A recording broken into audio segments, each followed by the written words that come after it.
Hello, good afternoon, my dear JE and NEET aspirants. Welcome to Aryan Achievers Academy, Nasrapet. So ఈ వీడియోలో మనం polynuclear complexes గురించి discuss చేద్దాం. So ఇక్కడ polynuclear complexes అని అంటే ఈ కాంప్లెక్సెస్లో 2 మెటల్ ఆటమ్స్ ఉంటాయి. అదేవిధంగా దీనిలో 2 టైప్స్ ఆఫ్ లైగెండ్స్ ఉంటాయి. ఒకటేమో నార్మల్ లైగెండ్స్, రెండవది బ్రిడ్జ్డ్ లైగెండ్స్ అని ఉంటాయి. బ్రిడ్జ్డ్ లైగెండ్స్ అని అంటే ఏంటి అంటే ఈ మెటల్ అయాన్స్ని కనెక్ట్ చేస్తూ ఉన్నటువంటి లైగెండ్స్, ఇవి బ్రిడ్జ్డ్ లైగెండ్స్. ఈ బ్రిడ్జ్డ్ లైగెండ్స్ని మనము మ్యూ అనేటటువంటి ప్రిఫిక్స్ తోటి ఇండికేట్ చేస్తాం. ఓకే, సో దీనికి ఐయుపాక్ నోమెన్క్లేచర్ ఎలా ఇంట్రడ్యూస్ చేయాలనేది చూద్దాం. ఫస్ట్ ఇక్కడ మెటల్ యాటమ్ యొక్క ఆక్సిడేషన్ స్టేట్ని క్యాలిక్యులేట్ చేయడం అనేది వెరీ ఇంపార్టెంట్. సో దీనికి ఎలా క్యాలిక్యులేట్ చేయాలంటే సో అంటే లైగెండ్స్ యొక్క నెగిటివ్ ఛార్జ్ని ఫైండ్ అవుట్ చేయండి ఫస్ట్. ఇది బ్రిడ్జ్డ్ లైగెండ్, ఇవి నార్మల్ లైగెండ్స్. సో ఇది amine, it is a neutral ligand. Amine is a neutral ligand, కాబట్టి దీనికి ఛార్జ్ 0. సో దీనికి కూడా ఛార్జ్ 0, న్యూట్రల్ లైగెండ్ కాబట్టి. తర్వాత aqua, it is also a neutral ligand. Next ఇది బ్రిడ్జ్డ్ లైగెండ్. బ్రిడ్జ్డ్ లైగెండ్ దీన్ని ఏమంటామంటే ఎమిడో, కాబట్టి దీనికి ఛార్జీ -1 ఉంటుంది. ఇక్కడ ఇవి నెగిటివ్ ఛార్జ్, అంటే negatively charged ions. Okay, these are not ligands, కాబట్టి దీనికి ఛార్జ్ టోటల్ అంటే ఒక్కొక్క క్లోరైడ్కి -1 ఉంటుంది. 5 క్లోరైడ్ అయాన్స్ ఉన్నాయి కాబట్టి -5. ఓకే, -5 ఇక్కడ -1, టోటల్ -6. మాలిక్యూల్ యొక్క టోటల్ ఛార్జ్ 0 అవ్వాలంటే +6 ఉండాలి. +6 అంటే మెటల్కి +6 ఆక్సిడేషన్ స్టేట్ ఉంటుంది. అంటే 2 మెటల్స్ ఉన్నాయి కాబట్టి, 2 కోబాల్ట్స్ ఉన్నాయి కాబట్టి ఒక్కొక్క దానికి +3, కాబట్టి దీనికి ఛార్జ్ +3, దీనికి +3. సో ఇది ఆక్సిడేషన్ స్టేట్స్ని క్యాలిక్యులేట్ చేసేటటువంటి విధానం. ఇప్పుడు ఐయుపాక్ నేమ్ రాద్దాం. దీని యొక్క ఐయుపాక్ నేమ్ ఇక్కడ నుంచి స్టార్ట్ చేయాలి. Pentaammine cobalt 3, pentaammine cobalt 3, mu amido tetraammine aqua cobalt 3 chloride, cobalt 3 chloride. చూడండి, పెంటాయమైన్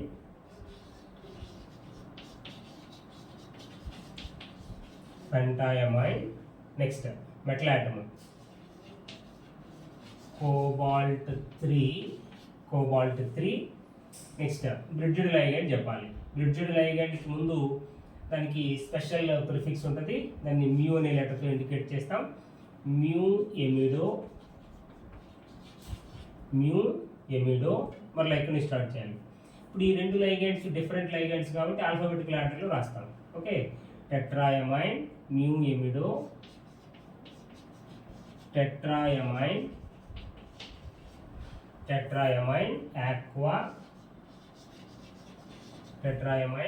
aqua cobalt 3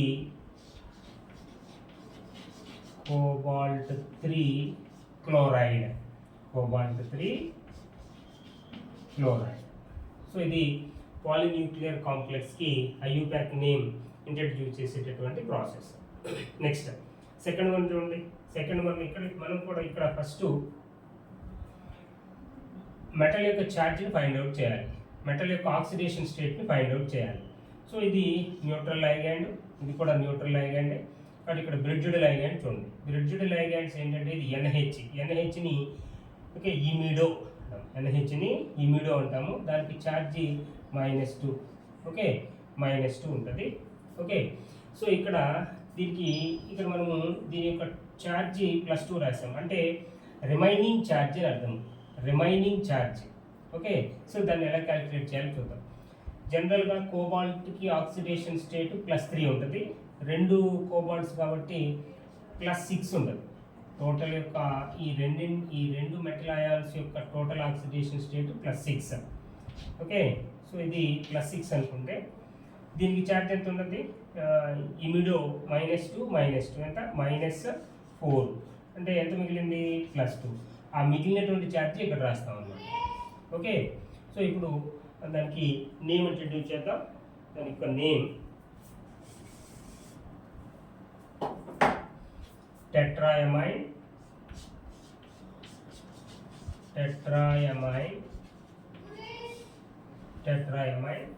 cobalt 3, okay. Mu ఇక్కడ రెండు సేమ్ బ్రిడ్జ్డ్ లైగండ్స్ కాబట్టి డై ట్రై, మూడు ఉంటే ట్రై కాబట్టి మ్యూ డై ఇమిడో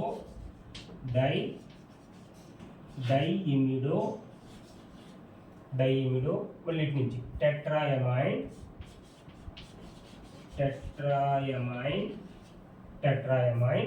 కోబాల్ట్ 3 చార్జ్ ఉంది కాబట్టి అయాన్, కోబాల్ట్ 3 అయాన్. చూడండి, tetraammine cobalt 3 mu di imido tetraammine cobalt 3 ion. Okay, next third one. దీంట్లో ఫస్ట్ ఆక్సిడేషన్ స్టేట్ చూడండి. సో ఇక్కడ ఛార్జ్ ఇచ్చాడు అంటే ఇది రిమైనింగ్ ఛార్జ్ అనమాట, అంటే మిగిలినటువంటి ఛార్జీ. సో ఇప్పుడు కోబాల్ట్కి ఎప్పుడు కూడా +3 ఆక్సిడేషన్ స్టేట్ ఉంటుంది. జనరల్గా 99% కోబాల్ట్ +3 ఆక్సిడేషన్ స్టేట్ ఉంటుంది.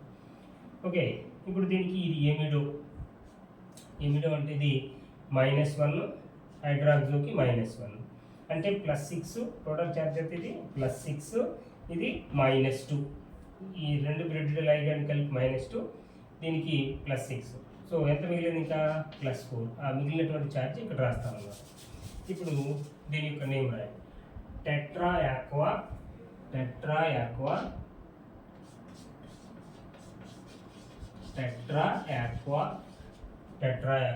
కోబాల్ట్ 3.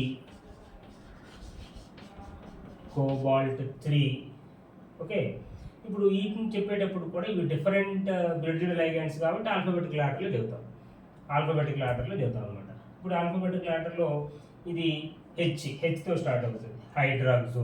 ఇది ఎమిడో కాబట్టి ఇది ఫస్ట్, కాబట్టి ఎమిడో, మ్యూ ఎమిడో,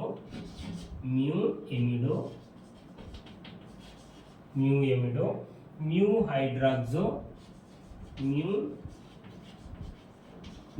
హైడ్రాక్సో, మళ్ళీ tetra aqua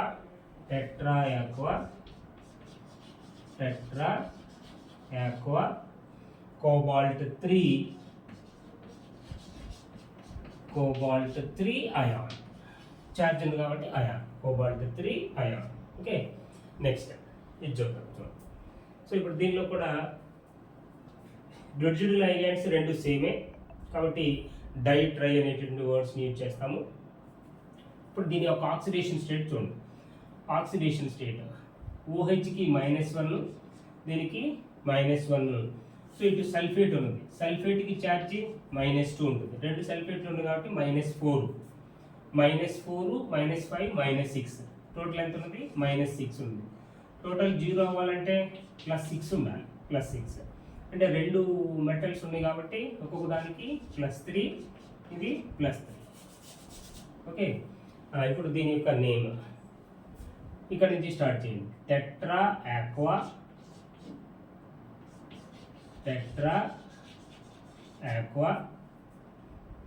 iron 3 mu dihydroxo రెండు ఉన్నాయి కాబట్టి డైహైడ్రాక్సో మరలా ఇటు నుంచి టెట్రా ఆక్వా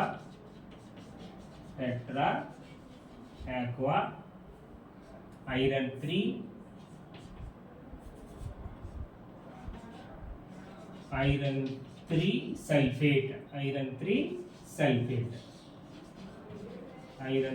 సల్ఫేట్ ఓకే, ఒకసారి చూడండి. Tetra aqua iron 3 mu dihydroxo tetra aqua iron 3 sulphate. Okay, next దీనికి చూడండి. దీనికి కూడా ఫస్ట్ ఆక్సిడేషన్ స్టేట్ క్యాలిక్యులేట్ చేయాలి. So it is the neutral ligand, amine neutral ligand. So దీనికి ఇది ఎమిడో అంటే -2 ఉన్నది ఛార్జ్.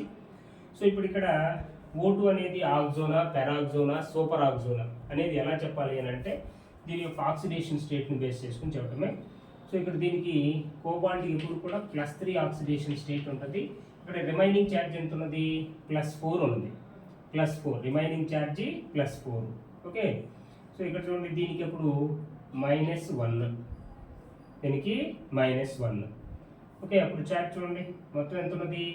+6 +6. సో ఇక్కడ ఇది సూపర్ ఆక్సో అయితే సూపర్ ఆక్సో అంటే O2 -1, ఇది సూపర్ ఆక్సో. పెరాక్సో అంటే O2 -2, పెరాక్సో అంటే O2 -2.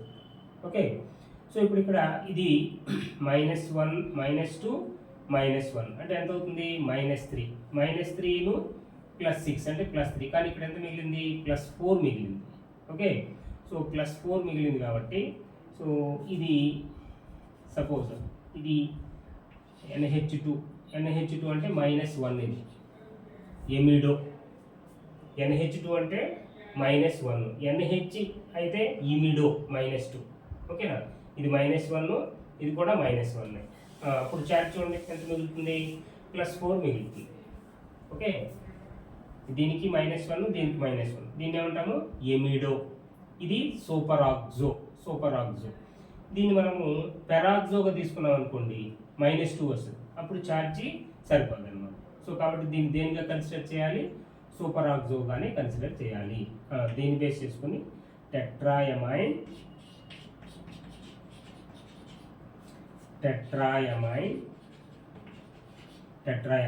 Cobalt 3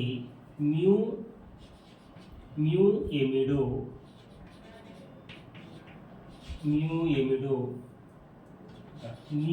super oxo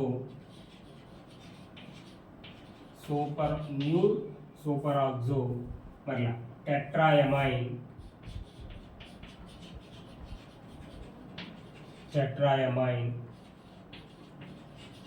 cobalt 3 ion. Okay, so అదే ఇక్కడ NH ఉందనుకోండి ఇమిడో, అప్పుడు -2 వస్తుంది ఛార్జ్, అంటే రిమైనింగ్ ఛార్జ్కి దానికి ఈక్వల్ అవ్వట్లేదు కాబట్టి ఇది ఎమిడో. ఇది super oxo. Next last one, దీనిలో CO it is a neutral ligand, అంటే నార్మల్ లైగాండ్స్, బ్రిడ్జ్డ్ లైగాండ్స్ అన్నీ కూడా కార్బోనిల్సే. సో కార్బోనిల్స్ ఉన్నప్పుడు మెటల్ యొక్క ఆక్సిడేషన్ స్టేట్ ఎప్పుడు 0నే ఉంటుంది. ఓకే, సో కాబట్టి ఇది ఏమవుతుందంటే టెట్రా కార్బోనిల్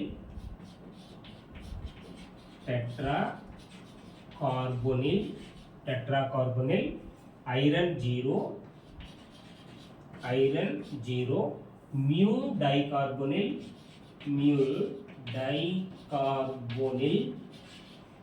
డైకార్బోనిల్ మరియు ఇటు నుంచి ఇటువైపు టెట్రా కార్బోనిల్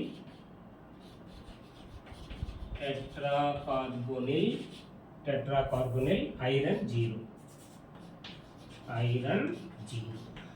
ఇది పాలీన్యూక్లియర్ కాంప్లెక్సెస్కి నేమ్స్ ఇంట్రడ్యూస్ చేసేటటువంటి ప్రాసెస్. అయితే మీరు ఇక్కడ ఫైండ్ అవుట్ చేయాల్సింది ఏంటంటే ఆక్సిడేషన్ స్టేట్ని ఫైండ్ అవుట్ చేయాలి.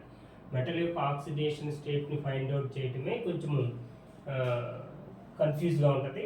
సో అది కనుక వన్స్ ఆ విషయంలో కనుక మనకు క్లారిటీ వచ్చిందంటే రిమైనింగ్ అంతా కూడా ఈజీగా ఉంటుంది. ఓకే, నెక్స్ట్ వీడియోలో ఇంకా కొంచెం different polynuclear complexes names try చేద్దాం.